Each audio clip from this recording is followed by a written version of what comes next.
तो सभी को हरे कृष्णा राधा राधे। तो आज हम देख सकते हैं कि ये व्हाट्सएप यूनिवर्सिटी वाले चैनल में लिखा है, इसलिए अपने महालिंग की ईश टुकड़ी करने की कथा राम को कैसे सुनाई आनंद रामायण। तो एक बार इनका एक्सेप्ट सुने व्हाट्सएप यूनिवर्सिटी का। तमाम बेसिर पैकी वैज्ञानिक विद्या काल्पनिक कहानियों का जो है पर्दाफाश कर आपके सामने लाना, ताकि आपको अवगत हो सके कि प्राचीन काल से ही हमारे यहाँ जिनको ऋषि मुनि कहा जाता था, जो प्राय ब्राह्मण हुआ करते थे, उन्होंने देखिए धर्म के नाम पर और धर्मशास्त्रों के नाम पर इनमें कैसी कैसी हमारे याद कथा कहानियाँ लिख रखी हैं दोस्तों, जिनको पढ़कर के ताज्जुब होता है कि पता नहीं इन कहानियों को उन्होंने क्या खा के क्या पी के। आज मैं एक ऐसी ही कहानी आपको सुनाता हूँ जिसको सुनकर के आपको ताज्जुब हो कि उसमें महादेव जी जो है, अच्छा महादेव जी का जो लिंग है वो ये पूजा जाता है। सारे देवताओं में केवल महादेव जी का ही जो लिंग है जिसको शिवलिंग कहते हैं वो पूजा जाता है। और ये इसलिए पूजा जाता है कि कोई कोई उसमें विशेषता क्यों पूजा गया, क्यों महादेव जी ने अपने ही लिंग को अपने हाथ से काटा, किसके कहने पर काटा। और ये कथा महादेव जी पार्वती जी को सुना रहे हैं और फिर कह रहे हैं कि ये कथा मैंने रामचंद्र जी को भी सुनाई। तो पार्वती जी ये सुन लीजिए, यही कथा मैंने रामचंद्र जी को सुनाई। तो आज हम इस वीडियो में देखेंगे दोस्तों महादेव जी के लिंग को उन्होंने अपने हाथ से किसके कहने पर क्यों काटा और उसका फिर परिणाम क्या हुआ। तो ये बड़ी रोचक जानकारी है, दिलचस्प जानकारी है, मैं आपके सामने रखता हूँ और सारकांड आनंद रामायण से रखता हूँ। देखिए इसने सारकांड आनंद रामायण बोल दिया। देखिए हमने भी खोल दिया सारकांड आनंद रामायण। ये विलास कांड है, मैं आपको पैटर्न दिखा रहा हूँ। हिंदी देखिए, ऊपर संस्कृत श्लोक है, नीचे हिंदी श्लोक, नीचे हिंदी है। पैटर्न आपने देखा कैसा होता है, गीता पर सुनो, संस्कृत हिंदी संस्कृत हिंदी संस्कृत हिंदी संस्कृत हिंदी संस्कृत हिंदी संस्कृत हिंदी, ये पैटर्न होता है। और स्टार्टिंग में सर्ग लिखा रहेगा, चैप्टर नेम लिखा रहेगा, संस्कृत श्लोक हमेशा पहले कंपलसरी, उसके बाद हिंदी श्लोक लिखा रहेगा। लेकिन व्हाट्सएप यूनिवर्सिटी वाले ने क्या शेयर किया आप देखिए। चैप्टर का नाम है ये, देखिए चैप्टर का नाम भी देखिए ये, और श्री शिव जी बोले ऐसा, ठीक है। तो ये है ना, ये आनंद रामायण है ही नहीं, देख के लग रहा है एकदम ही नहीं है। और मैं ढूंढ के परेशान हो गया, मुझे कहीं मिल भी नहीं रहा। आप एक बार ढूंढ के बता दीजिए, अगर नहीं भी मिला मैं यहाँ से इसका खंडन कर दूँगा। ये शिव पुराण से बोल रहे हैं, मनोज पब्लिकेशन का पता नहीं, अगर मेरा अंदाज़ा सही है तो शायद ये वहाँ से ही बोल रहा है।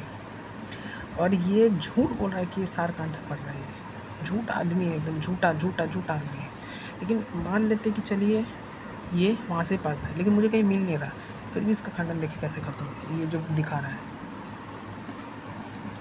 ये सुनते महादेव जी कहते हैं पार्वती से, कहते देवी उस समय उस बालू लिंग से प्रकट होकर जो कुछ मैंने राम से कहा था, बालू लिंग के लिंग से प्रकट होकर मैंने जो कुछ राम से कहा था वह सब तुमको सुनाता हूँ, ध्यान देकर सुनो। मैंने कहा हे राघवेंद्र, अब मैं तुम्हें एक पुरातन वृतांत सुनाता हूँ। मैंने रामचंद्र जी से कहा हे रामचंद्र जी, राघवेंद्र जी, अब मैं तुम्हें एक पुरातन वृतांत सुनाता हूँ। ये पार्वती जी से कह रहे हैं, पार्वती जी देखिए एक बार मैंने रामचंद्र जी को एक पुरातन वृतांत जो मेरे से संबंधित था वो कैसे सुनाया आप इसको बता दूँ दोस्तों। इससे पहले थोड़ा समझना पड़ेगा कि ये महादेव जी की रामचंद्र जी से मुलाकात हुई है, जहाँ उन्होंने ये पुरातन इतिहास बताया। ये जो है जब रामचंद्र जी ने उसकी स्थापना कर रहे थे रामेश्वरम में, जो लिंग की समुद्र तक की जो रेत है इसे बालू की, इसी का हम लिंग बना और लिंग बना करके इसी की में स्थापना करता हूँ और इसी की में पूजा करता हूँ। तो रामचंद्र जी ने बिना किसी देर के वहाँ बालू का लिंग जो है बना करके स्थापित किया और उसकी पूजा जो है उनके समक्ष वो प्रकट हो जाते हैं उसी बालू के लिंग में से महादेव जी। तब इस वृतांत को सुनाते हैं। अब आइए वो सुनते हैं कि देखिए क्या कहते हैं कि मैंने ये जो है अपना पुरातन वृतांत राघवेंद्र को सुनाया है। पार्वती आप भी सुन लो मैंने क्या सुनाया।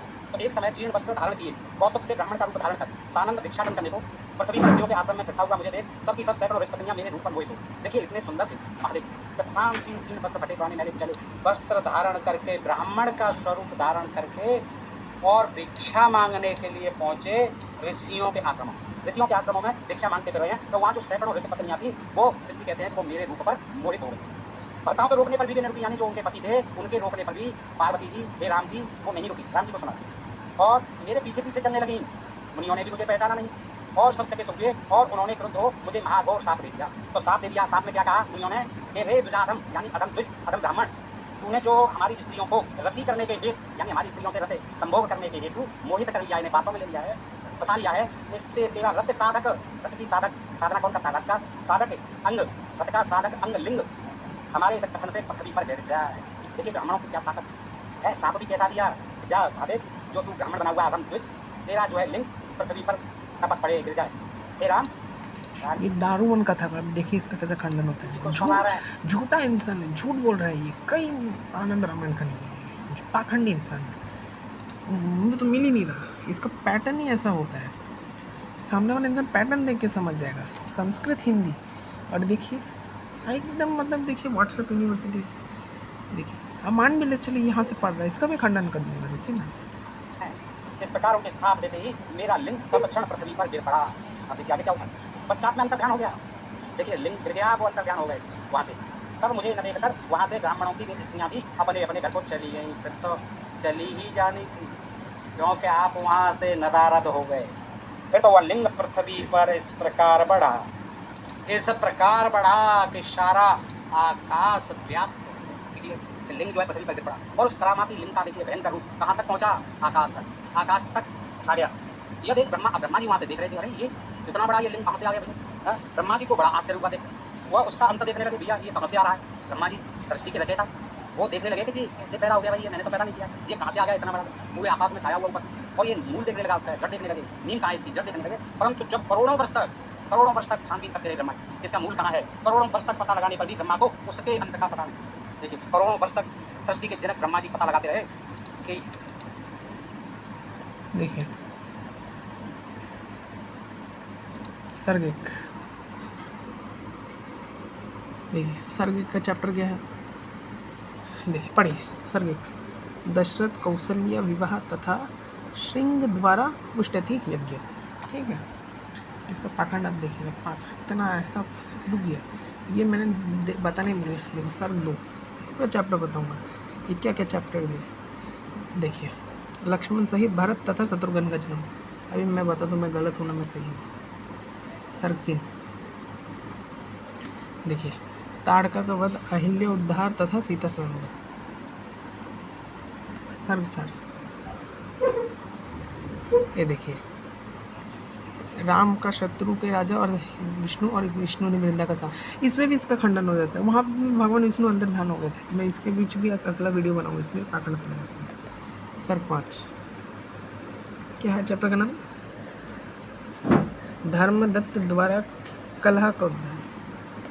सर्ग 6, सर्ग 6 क्या है, राम का दंडक वन में प्रवेश। ठीक है। सर्ग 7, फिर सर्ग 7 में आपका ये है सर्ग 6 क्या था, सर्ग 6 के चैप्टर का नाम मैं बताना भूल गया। देखिए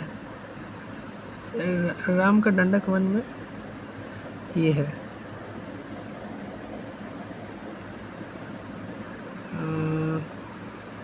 ये चैप्टर है। तो इसमें दंडवक में प्रवेश, तो इसमें अगर मैं ये देखूँ इसमें भी नहीं है, इसमें भी नहीं है, इसमें भी नहीं है वो चीज़।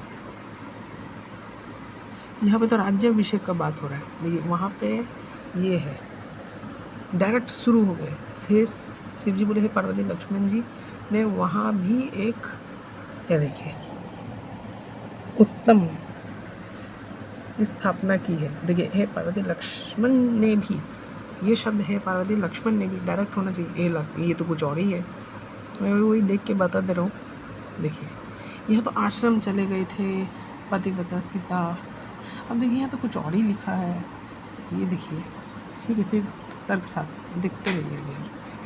सर्ग 7 में क्या है, सर्ग 7 में भी ऐसा अगर नहीं है। शिव जी हे गिरजे, राम बड़े ही सज्जित धनुष को हाथ में लेकर सीता और लक्ष्मण के साथ दंडकारण्य में चले गए। देखिए कुछ और ही लिखा है, देख रहे ना आप, ये उस वहाँ से तो स्टार्ट ही नहीं हो रहा है ये चीज़।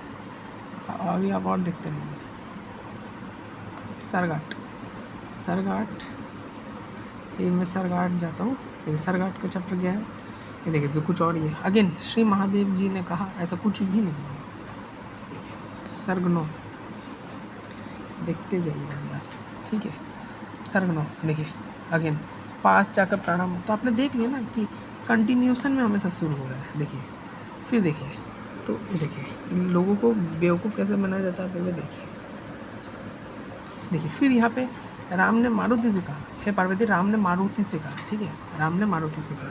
यहाँ पे क्या लिखा है, हे पार्वती लक्ष्मण ने भी वहाँ अपने एक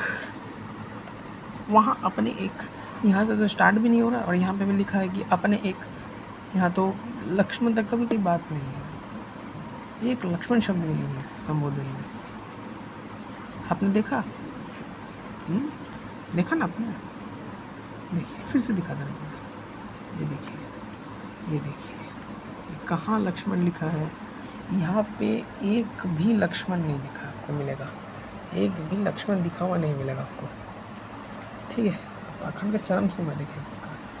शिव जी स्टार्ट ही नहीं हो रहा वहाँ से, कभी नहीं होगा ऐसा, कभी स्टार्ट ही नहीं होगा, कंटिन्यूशन में चल रहा है हमेशा। अब शिव जी बोले बाद में वो महाबली राक्षस निकल के ये सब होने लग गया, ये सब देखिए ऐसा है। तो हे पार्वती करके संबोधन ही नहीं है। सर्ग 12 में देखिए अगेन, हे प्रिय सुग्रीव, ये तो कुछ और ही है, यहाँ पे एकदम नहीं है। सर्ग 13 देखिए श्री शिव जी बोले हे प्रिय, अब देखिए यहाँ से है लेकिन यहाँ से कुछ और ही है। देखिए हे प्रिय, एक दिन बहुत से मुनि अगस्त्य मुनि के श्री राम के दर्शन करेंगे, है ना, वहाँ पे हे प्रिय है ना।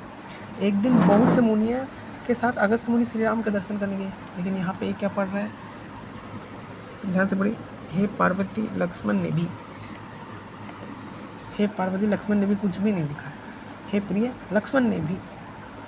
आपने देखा नहीं, कहीं और से पढ़ रहा है, ये आनंद रामायण से तो पढ़ ही नहीं रहा। अगर इतना अगर कन्फर्मेशन, अगर अभी भी मैं गलत हूँ तो कुछ मुझे बोलिए, ये तो पूरा अलग ही है, कॉन्टेक्स्ट ही अलग है। यहाँ पे मेघनाथ आ रहा है, यहाँ पे भरद्वाज है, ये तो कुछ और ही आ रहा है, ये तो कुछ और ही आ रहा है। देखिए रावण प्रसन्नतापूर्वक श्री हरि को, ये देखिए ये कुछ और ही मेंशन है। सरस्वती, ये देखिए पाखंड का चरम सीमा, सर्ग 13 सारकांड में कहीं भी नहीं। और इसका रेफरेंस देखिए कहीं भी नहीं है ऐसा, पता नहीं फिर भी कहाँ से ले रहा है, मानते हैं आनंद रामायण से ले रहा है।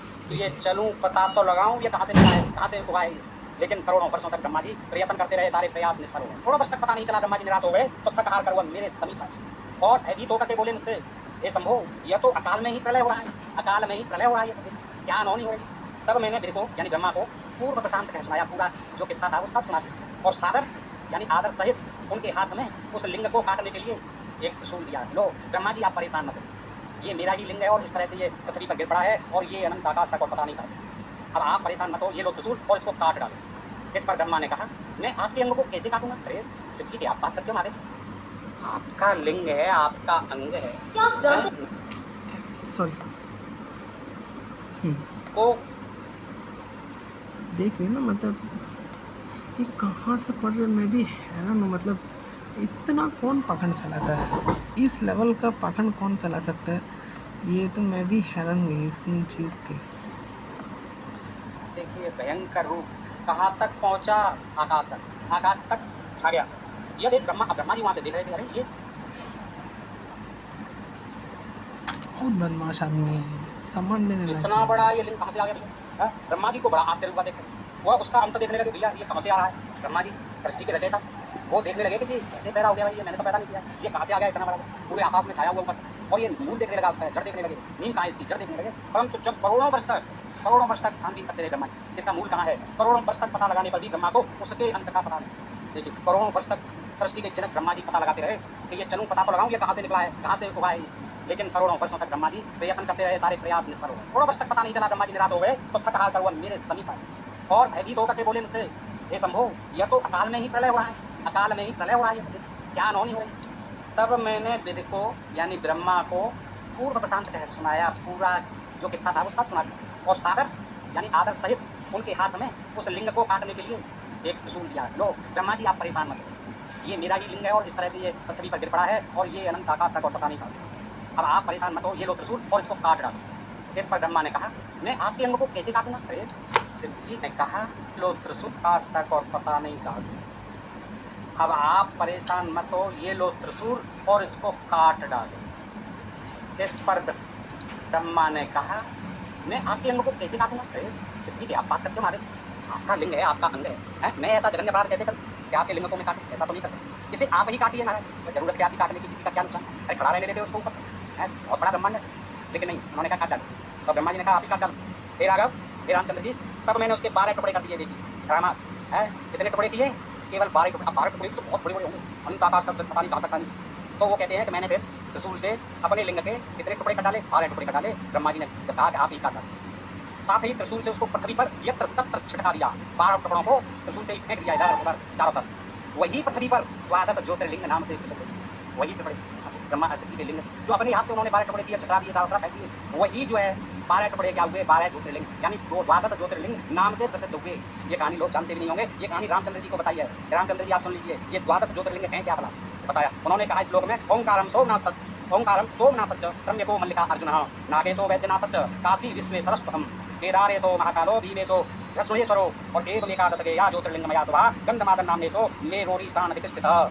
ओंकार, सोमनाथ, त्र्यंबकेश्वर, मल्लिकार्जुन, नागेश, वैद्यनाथ, काशी विश्वेश्वर, केदारेश्वर, महाकाल, भीमेश और भूषणेश्वर, ये 11 शुभ ज्योतिर्लिंग हैं। ये टुकड़े जो हुए वो 11 शुभ ज्योतिर्लिंग हैं। 12वां लिंग गंधमादन नामक पर्वत के ईशान शिखर पर, 12वां कौन सा, गंधमादन नामक पर्वत पर शिखर पर चिरकाल तक स्थित रहा और उसे किसी मनुष्य ने नहीं देखा। वो किसी की नजर नहीं पड़ा जो गंधमादन पर्वत पर फेंक दिया था टुकड़ा।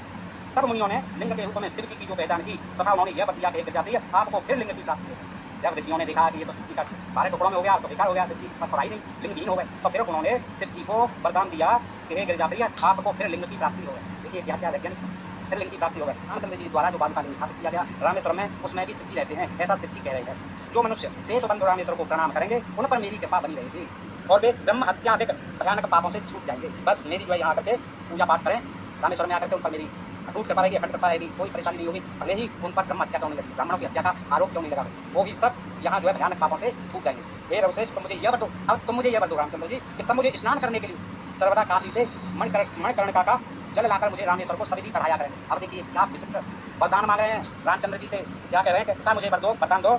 अब समुद्र का किनारा है, वहाँ पानी की क्या जरूरत, लेकिन नहीं, काशी से मेरे लिए लाइए, गंगा का जल मणिकर्णिका घाट से लाइए और यहाँ मुझे फैलाइए। रामेश्वर को सविधि जो लोग चढ़ाएंगे यानी काशी मणिकर्णिका घाट से लाकर गंगा जल जो मुझ पर यहाँ रामेश्वर में चढ़ाएंगे तो जानो कि उनका कोई पूर्व संस्कार जागृत और उदय हो गया है, इस समय कोई संशय नहीं है। और दोस्तों एक नई जानकारी मिली आपको, बताइए जानकारी आपको कैसी लगी। आप संपूर्ण व्हाट्सएप यूनिवर्सिटी ज्ञान एक दारुण इंसिडेंट था और आप ये वीडियो देख के समझिए एक बार।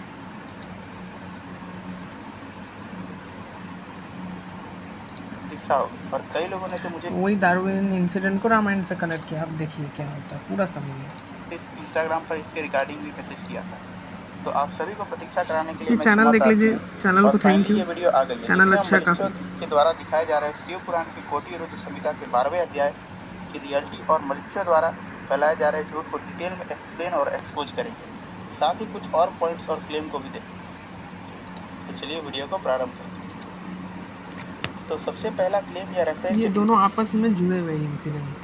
की तरफ से आता है वो आता है ऋग्वेदा में आए वर्ड शिष्णदेव का, जिसे दिखाकर इनका क्लेम बेसिकली ये रहता है कि वेदों में भी शिवलिंग की पूजा है जिसे ऑर्गन वर्शिप की तरह दिखाया गया है। ऋग्वेदा मंडल 7 सूत्र 21 श्लोक 5 जिसमें एक शब्द आता है शिष्णदेव। तो सबसे पहले देखते हैं शयनाचार्य इस पर क्या कहते हैं। शयनाचार्य शिष्णदेव का कुछ इस प्रकार एक्सप्लेन करते हैं। One who spots with genital organ means unchaste और लस्टफुल पीपुल, अर्थात ऐसे लोग जिनके लाइफ का मेन फोकस अपने सेक्सुअल डिजायर को पूरा करना होता है, बेसिकली वो लोग जो कि चरित्रहीन और कामुक होते हैं। आइए देखते हैं निरुक्त इस विषय या शब्द पर क्या कहता है। अब जिनको शास्त्रों के विषय में थोड़ा बहुत ही पता होगा वो निरुक्त और उसके इंपॉर्टेंस के विषय में ज्ञात ही होगा, और जिनको नहीं पता वो निरुक्त के इंपॉर्टेंस का पता इस बात से लगा सकते हैं कि स्वयं यस्क ने कहा है कि बिना निरुक्त के वैदिक छंदों का सटीक अर्थ लगाया ही नहीं जा सकता या समझा ही नहीं जा सकता। निरुक्त 4:19 में ऋग्वेदा का ये मंत्र है जिसमें निरुक्त कहता है शिष्णदेवा अब्रह्मचर्य, अर्थात शिष्णदेव मीन्स अनचेस्ट और लस्टफुल, अर्थात चरित्रहीन और कामुक व्यक्ति। शिष्णदेव को बेसिकली आप एक उपमा समझ सकते हैं जो कि चरित्रहीन और कामुक व्यक्तियों को दी गई है।